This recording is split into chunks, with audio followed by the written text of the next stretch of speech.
Take 49. Greetings, ladies and gentlemen of YouTube. I'm Lewis Cipher, and this is the Devil's Advocate Debate Club. Welcome back. It has been hell trying to get a video filmed today. So today I'd like to talk a little bit about the super straight movement that's going on, my take on it, and then I'd love to hear your opinions in the comments below as always. This would be a really fun one to have a debate on, I've got to say. So, the super straight movement, which I guess started off of some joking post on TikTok and then became a little bit more of a thing on Twitter, as things are apt to do, is a group of people who I'm not a part of, who are very straight exclusive to cis people, as the word is, so to non-trans people, normal people, as some people would say. They only want to date people of the opposite biological sex if they're super straight, or there's the super gay movement that only want to date people of the same biological sex.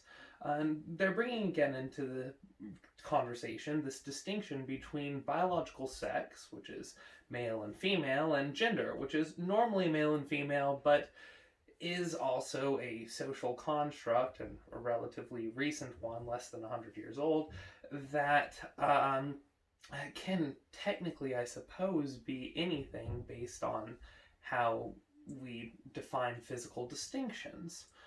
Regardless, though, there's been a gap in the linguistics surrounding the conversation for quite a while. Something I've mentioned in several videos going back to a year, that people who want to be super straight, as it were, who only want to date the opposite biological sex, haven't really had a place in the community.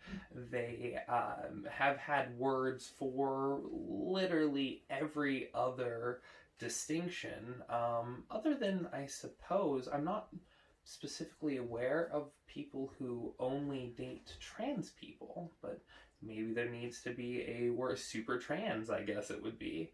Are you super trans? But so there had been a gap for quite a while in that there was no way to describe people who only wanted to associate that way. And I hate gaps in language. It's one of the reasons why I hate the destruction of language and so many words being redefined to become meaningless or removed entirely is just absolutely ridiculous. So on the surface, when I heard about what the super straight movement was, and before looking deeper into the details or origins, I immediately supported the idea, because regardless of whether or not super straight ends up becoming the, popular lexicon for our colloquialisms, it is a hole that needs to be filled, no pun intended. And for the most part, when people come out as big groups and communities saying, hey, here we are, this is who we are, we want to be identified this way, anymore, the just kind of common decent thing to do is to be like, all right, hi, there you are. Taking it any steps beyond that and going into group-specific legal privileges, there might be pushback on that, but you don't really see groups get too much pushback for just coming out and saying, hey, here we are, this is who we want to be, until you get to things like super straight, or prior to that, the it's okay to be white movement. And I'll get to that in a minute, but you go digging through the super straight hashtag, as of yesterday at least, I haven't really had time to today, and you find death threats from trans people who, on their timeline, complain about having death threats set against them for being trans with no evidence. So we have proof that these trans people are giving death threats to the super straight community, while they claim that they're death threats against them without posting a link to the tweet, and, I've talked to some of these people. They say that they're not reporting these death threats because nothing's ever done. It's like, well, that's not my experience on Twitter. Twitter's reporting system is pretty active. As someone who, as an experiment, has been reporting every tweet that I see that's reportable, that's against the terms of service, regardless of how hilarious or innocuous it is or which side it comes from, I can tell you that Twitter is fairly aggressive about enforcing their terms of service for anyone who's got less than 20,000 followers. You get above a certain popularity point and they become a lot more careful with what they will and will not censor. But anyway, so I saw just an amazing amount of hate being directed at the super straight crowd from people who have things like diversity and inclusivity in their bios. No joke. And the amount of hypocrisy is, I know it's at this point kind of kicking a dead horse to say it, but just sad. So, what are some of the pushbacks against the super straight community, aside from just the insults and death threats? Well, there are some people who say that it lacks any legitimacy whatsoever to not want to sleep with trans people, are saying that, if trans women are women, then why would there be any distinction? Why wouldn't you, if you're straight, just sleep with any women, which I guess is what straight means now. And I can give an answer to that right off the bat. There's quite a few answers that I've come across, but the biggest, most widely purported, and the one that I can connect to the most, is that some people want to have their own kids. Now, for me, this isn't a deal breaker, because I'm not even 100% positive. I mean, I'm pretty sure they'll never have kids, but I would like the option to have children with my partner if I ever got into a relationship again. And so it is something that would make me lean against dating a trans person. I would still consider it if there was, the right person who I fell in love with or whatever and decided the kids weren't important together. It's certainly possible, but it's just not quite as likely, That's why people have preferences. For some people, those preferences are deal breakers. So, I know people who probably would never, ever consider dating someone who couldn't give them children. I mean, male and female, who want to have their own kids. And most of the time, the vast, vast majority of the time with any successful post-operation trans person can't have children.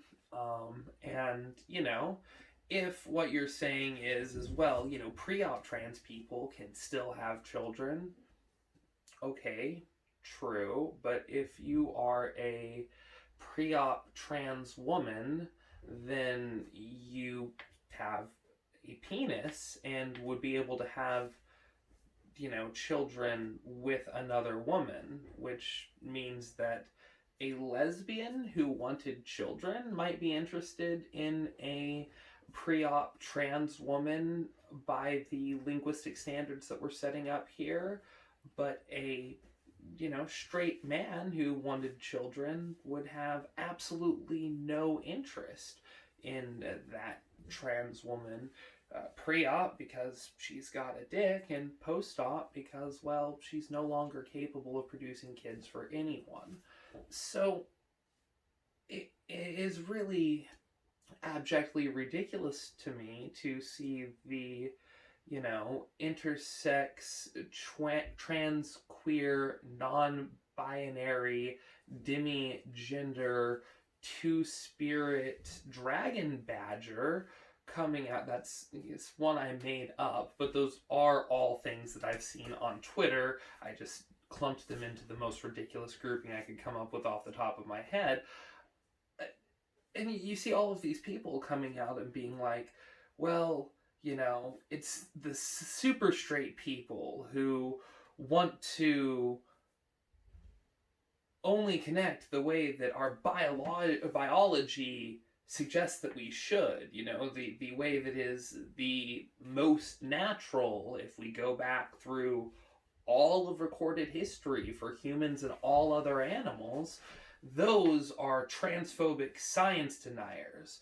But my identity, which, isn't backed in science, which is fine, it is just backed in this being what I feel and who I want to say that I am, just fine.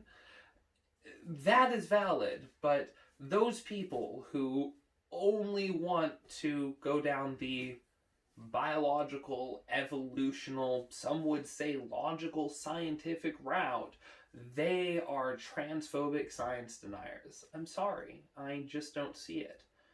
So it fills a gap in linguistics that I think needed to be filled, that hole we talked about earlier.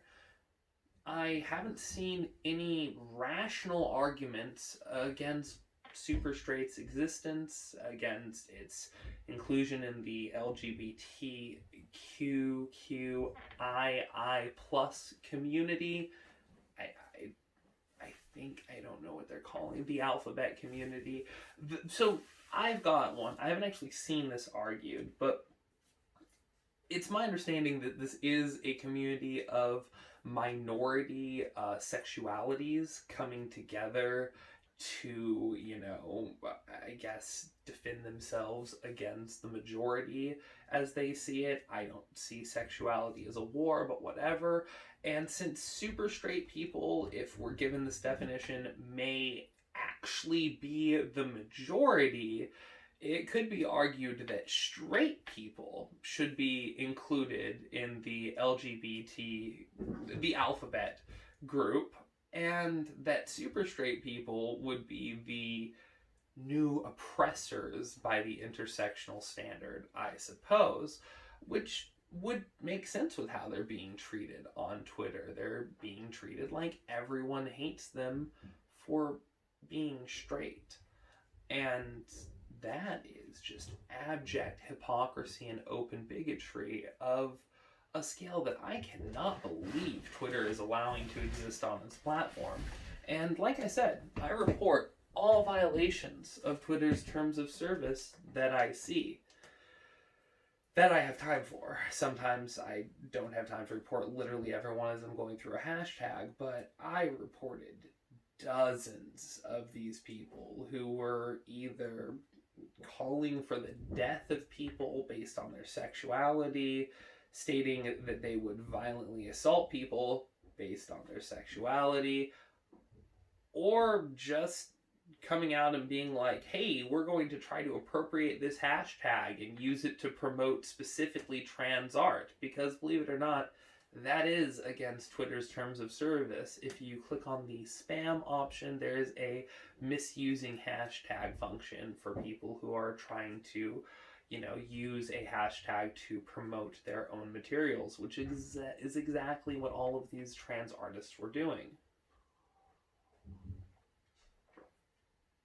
We'll see what Twitter does with the accounts.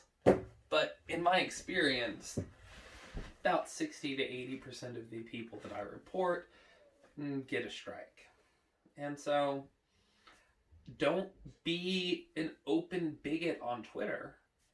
Also, just read the terms of service of the sites that you use and, generally speaking, follow them. I have 0 strikes against me on Twitter despite holding views that are, shall we say, very, very controversial and at times outright adversarial on the platform, because I do so respectively and within the terms of service of the platform that I'm using.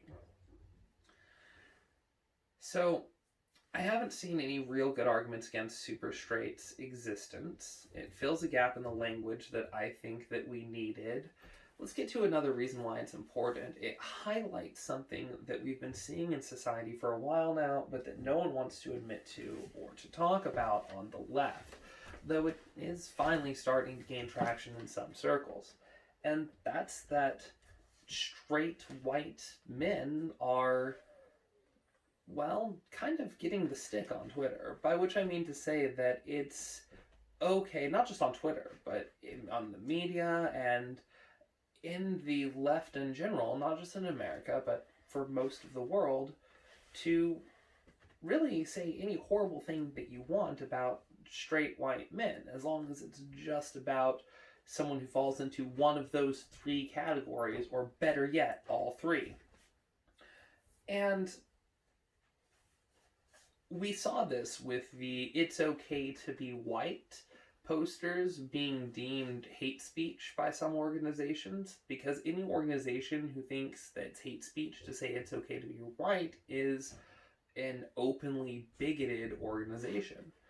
And that includes you, Twitter. There were, in fact, people who were being suspended over "it's okay to be white" tweets. Though not nearly as many as with, say, the Learn to Code debacle. And I think most of the "it's okay to be white" ones may have actually gotten their accounts back. I'll have to look into that again. Anyway, though, so, the attacks on manhood are well documented by their channels dedicated specifically to it, made by women who are sick of seeing this stuff. And so those are so well documented, I'm not even going to get into them, but the "it's okay to be white" being declared hate speech incident was one of the first really big, open, public, national things for America, where, the public on the left came out and said, all right, we are attacking white people. There was also the Evergreen University campus incident, where white people, students and professors alike, were told to stay off campus for a day of segregation, which is just horrible. You can go back and talk to people who were at the Occupy Wall Street movement, where they were literally segregating who got to speak, and speech orders and times and voting rights in situations within these groups based on race, and giving people more votes and more time to speak because they were anything but white, and especially black, it seemed. But there's been just ongoing, open racism. And I know there's racism that happens against all races. Absolutely. The difference is when it's against any other race, outside of occasionally Asians for some reason, and I think that tide may be turning. With any other race, it's just abjectly, all sides say that it's horrible. The media, everyone comes out and says, okay, this is racist, stop it. Unless it's against white people. And now we're seeing that, sexuality, we need straight people to reproduce. There was always the joke, there wouldn't be gay people without straight people, because, straight people produce gay people, because gay people, and now that's changing because gay people are reproducing through science a lot more, but as I guess maybe that's what the turn was. At some point, there's been a turn where straight people have been thrown on the bonfire with white men. And I know a lot of people are like, no, it was always like that. This has always been what the media was doing. And I don't really see it that way. I think that it's been more recent and more developed, or at the very least, more open in recent years, and that the attacks on the super straight movement make it abundantly and depressingly clear how prevalent this is on the left. And I do separate that because I just haven't seen this kind of bigotry on the right. There's, the far right white nationalist types that everyone condemns, right and left alike, but I don't see the left condemning things like Robin DiAngelo writing that she's racist, that all white people are racist, and that you should read her book to learn how to be more racist. And then it's used in corporate trainings and handed out like candy in universities. It's absolutely ridiculous how openly accepted some of this bigotry is becoming. And hey, you can look at me and say, well, it's easy for you to say as a white man. You might say straight white man. You'd be technically wrong. Pan, in case you're wondering. But But I don't think, and this may be a radical thought for some of you, I don't think that my sex, my gender, my sexuality, or most of all my race, should come in any way into consideration when you're considering the things that I say. I don't consider those things when I'm thinking of the merits of other people's ideas, and if you do, you're a bigot. Hashtag super straight support, I guess.